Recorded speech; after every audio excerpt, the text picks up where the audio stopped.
வணக்கம் நண்பர்களே, welcome to digital technology channel. இந்த வீடியோவில் நம்ம என்ன பார்க்க போகிறோம் அப்படின்னா, தமிழ்நாடு மின்சார வாரியம் ஒரு அறிவிப்பு ஒன்று வெளியிட்டிருக்காங்க. அப்படின்னா வீடுகளில் புதுசாக மின் இணைப்பு பெறும்போது ELCB அப்படிங்கிற ஒரு யூனிட்டை வீட்டில் பொருத்தணும் அப்படின்னு சொல்லியிருக்காங்க. அது என்ன யூனிட், அதோட உபயோகம் என்னன்னு இந்த வீடியோவில் நம்ம பார்ப்போம்.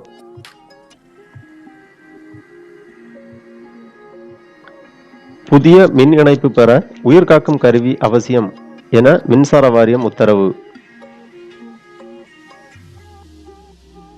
புதிய மின் இணைப்பு பெறும் நுகர்வோர் எர்த் லீக் சர்க்யூட் பிரேக்கர் என்கிற உயிர்காக்கும் கருவியை பொருத்துவது அவசியம் என மின்சார வாரியம் உத்தரவிட்டுள்ளது.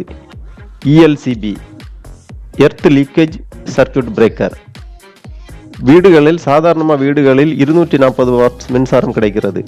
இதில் 40 மில்லி ஆம்ஸ் மின்னழுத்தம் நம் உடலில் பாய்ந்தாலே இதய துடிப்பு நின்று உயிரிழப்பு ஏற்படும்.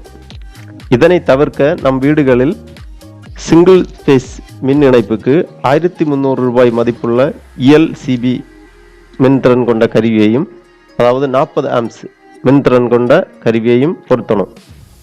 மும்முனை மின் இணைப்பு பெற்றுள்ள வீடுகளில் 2000 ரூபாய் மதிப்புள்ள ELCB, அதாவது 63 ஆம்ஸ் மின்திறன் கொண்ட கருவியையும் பொருத்திக் கொள்ளலாம். கூடுதல் மின்திறன்களுக்கு ஏற்ப கருவிகளும் உள்ளன. மின் விபத்து ஏற்பட்டவுடன் ஃபீஸ் கேரியர் தடைப்பட்டு மின் விநியோகத்தில் தடை ஏற்படும்.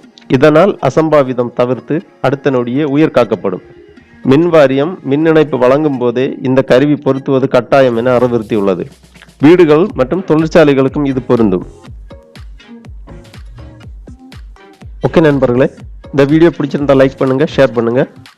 இந்த சேனலை இதுவரைக்கும் சப்ஸ்கிரைப் பண்ணாதவங்க சப்ஸ்கிரைப் பண்ணி பெல் ஐக்கானையும் பிரஸ் பண்ணுங்க.